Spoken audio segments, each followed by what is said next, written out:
Good morning বন্ধুরা।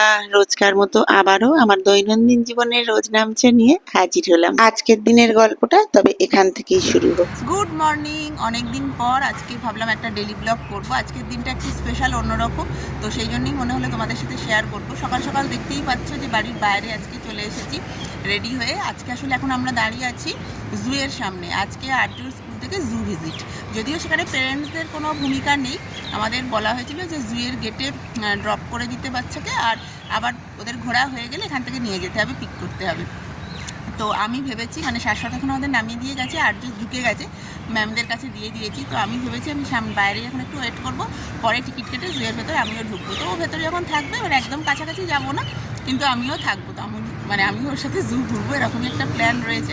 বেশিরভাগ গার্জেনই চলে গেছে, আর কিছু কেউ আছে, আমার মতো কেউ আছে, ওয়েট করছে। তো চলো আজকে কী করছি তোমাদের সাথে শেয়ার করবো। আর আজকে স্যাটারডে, শাশ্বত তো আজকে দুপুরের মধ্যে ফিরে আসে। ফেরাটা আমরা জানি না, আমরা হয়তো অটো করে চলে যাব, বা যদি অনেকটা সময় লাগে তাহলে হেঁটে আসতেও পারে, সেটা এখন টাইমের ওপর নির্ভর করছে। তো আমি এখন বাইরে ওয়েট করছি। আমাদের কথা ছিল 9:45 আমি ওকে নামিয়েছি, আর এখনও 5-7 মিনিট বাকি, 10টার সময় ওদের ঢোকাবে ভেতরে। তো আমি ভেবেছি ওরা ঢুকে যাক, তার 10-15 মিনিট পরে আমরা যে কজন আছি গার্জেনরা ঢুকবো। তো চলো দেখি। আর্যরা দলবল মিলে ঢুকে গেছে। মোটামুটি দেখে মনে হলো ওরা বেশ এনজয় করছে। আর্য তো ভীষণ এক্সাইটেড, কাল থেকে ছিল যে জু যাব, বাঘ দেখবো। তো এখন ওরা ঢুকে গেছে, আমরা 10-15 মিনিট ওয়েট করছি। আর এখানে এই যে বাকি গার্জেনরাও রয়েছে আমার মতো কিছু, তো সবাই মিলে ভাবছি এবার ঢুকবো ভেতরে। আর্যকে সকালে এখানে ড্রপ করে দিয়ে বাড়ি ফিরে গেলে কোনো অসুবিধেই হতো না। তবে ওই যে সবসময় সঙ্গে সঙ্গে থাকে আর্য, কখনো কোথাও একা ছাড়ি না, সেই অভ্যেসবশতই একটা মনে হয়েছিল বাইরে ওয়েট করব। তবে এসে দেখলাম আমার মতো বেশ কয়েকজন মা বাইরে অপেক্ষা করছে। তখন প্ল্যান করলাম সবাই মিলে ভেতরেই ঢুকি। তবে অবশ্যই আগেই যেরকম বলেছি, ওদের একেবারে পেছন পেছন যাওয়াটা খুবই অনুচিত কাজ হবে। তো ওরা যখন বেশ খানিকটা এগিয়ে যাবে, আমরা সেইভাবেই যাব, এরকমই একটা প্ল্যান মোটামুটি এর আগে হয়েছে। যতবার এসেছি এত ফাঁকা জু কোনোদিন দেখিনি, আজকে পুরো ফাঁকা, মানে আমরা ছাড়া আর কোথায় কেউ নেই। ঢুকলাম আমরা, এবার দেখি। ওরা অনেকটাই মনে হচ্ছে এগিয়ে গেছে, দেখতে পাচ্ছি না ঢুকে থেকে, তাও যাই। আমরা যে কজন মায়েরা রয়েছি তাদের মধ্যে একজন আবার ওনার বড় ছেলেকে নিয়ে এসেছে। তো স্বাভাবিকভাবেই বাচ্চাদের তো চিড়িয়াখানায় এলে সবকিছু ঘুরে দেখার একটা উৎসাহ থাকে। এদিকে আমাদের তো মনটা পড়ে আছে ছেলেপুলেদের দিকেই। একটা করে খাঁচার সামনে এসে দাঁড়াচ্ছি বটে, তবে মনটা পড়ে আছে আর্যর দিকে। মাথায় টুপিটা দিয়ে রেখেছে কিনা, অথবা হাঁটতে কোনো অসুবিধে হচ্ছে কিনা, কিংবা কি জানি জল তেষ্টা পেলো কিনা, এইসব খালি হাজার চিন্তা মাথার মধ্যে আসছে। তবে পুরো চিড়িয়াখানাটাই যে ওরা ঘুরে দেখবে তেমনটা নয়, বিশেষ বিশেষ কয়েকটা দিকেই ওদের নিয়ে যাবে। মাঝখানে অবশ্য খাওয়া দাওয়ার জন্য ওরা বেশ কিছুক্ষণ ব্রেক নেবে। ক্রোকোডাইল দেখে এখন এসেছি বাটারফ্লাই পার্কে। তবে এটা আমার জন্য আজকে নতুনই বটে। লাস্ট টাইম যখন এসেছিলাম এটা রেডি হয়ে গিয়েছিল বটে, তবে তখনও কোনো বাটারফ্লাই আসেনি। আজকে এসে দেখলাম এটা গতকালকেই উদ্বোধন হয়েছে। ভেতরটায় এসে ভীষণ ভালো লাগছে, প্রচুর প্রজাপতি রয়েছে। তবে সবই একই ধরনের দেখছি, মানে বিভিন্ন রং বেরঙের প্রজাপতি থাকলে বিষয়টা মনে হয় আরো বেশি ভালো লাগতো। মাঝখানে এই জলের ব্যবস্থাটা দারুণ হয়েছে সব মিলিয়ে। বাচ্চারা তো প্রজাপতি ভীষণ ভালোবাসে। আশা করছি বাঘ সিংহের সাথে সাথে এই প্রজাপতির পার্কটা ওদের ভীষণ ভালো লাগবে।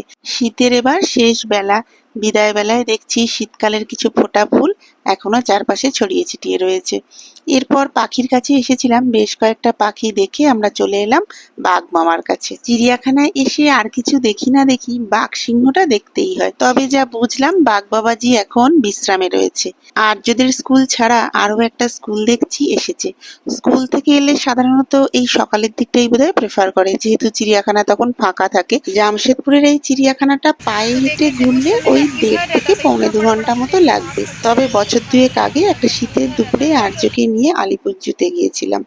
এত ভিড়, মানে লাইন দেখেই আমরা ওই কাছাকাছিই পৌঁছতে পারিনি। আর্য তখন আরো বেশ খানিকটা ছোট, ফলে অতক্ষণ দাঁড়ানো সম্ভব নয়, এইসব ভেবে ফিরে এসেছি। অনেকক্ষণ হেঁটে ভাবলাম একটু বসবো, তো সামনেই দোকানটা দেখতে পেয়ে ঢুকেছি।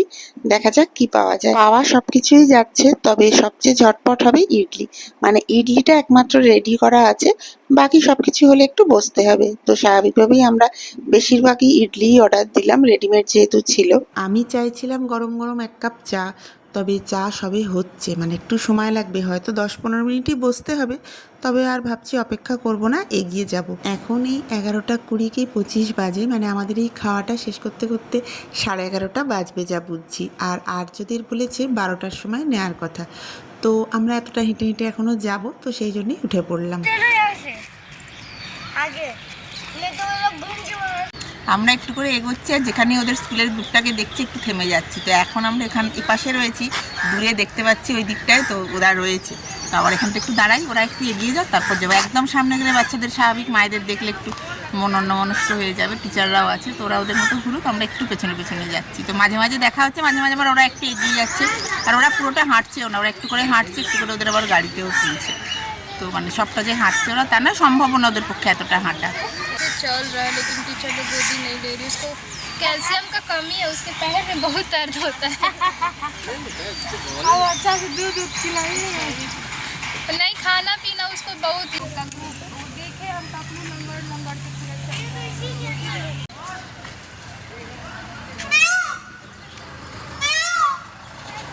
আমি ক্লান্ত হয়ে গেছি, বসে পড়লাম। जो खाना देना है।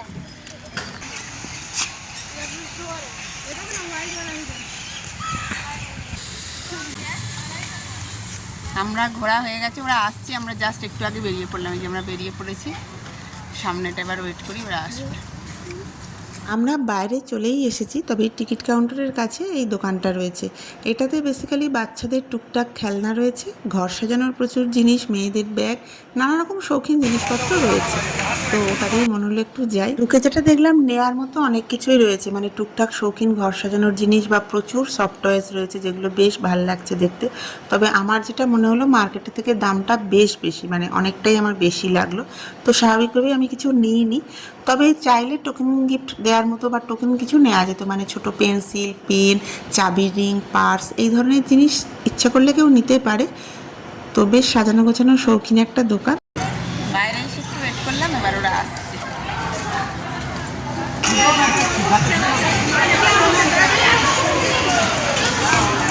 আমি তো এতক্ষণ ছেলের চিন্তায় অস্থির হয়ে গেলাম, আর ও দিব্য ঘুরে এলো বন্ধুদের সাথে, ম্যামেদের সাথে, আর হাতে এখন একটা জুস বা চিপস কিছু নিয়ে দাঁড়িয়ে আছে, সেটাই সামলাতে ব্যস্ত।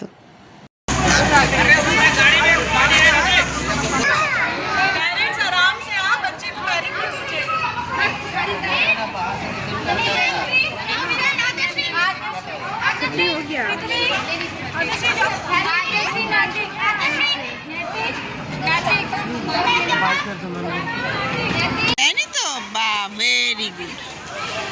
দিদার দেখো, ভালোবেসেছে। আমাদের জু ঘোরা হয়ে গেল, এবার বাড়ি যাবো। কত হয়েছে হাঁটতে গিয়ে, কত হয়েছে? ছুটি দিয়েছে, আনন্দ হয়েছে। হাত ধরো, হাত ধরো।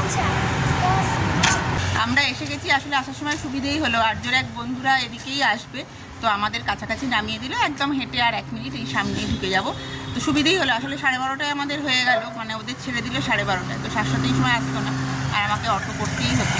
তো ওই জায়গাটা থেকে অটো পাওয়া একটু মুশকিল, রিজার্ভ করতে হতো। যাই হোক, ওরা নামিয়ে দিলে আমার খুবই সুবিধা হলো, ঝট করে এসে উঠলাম।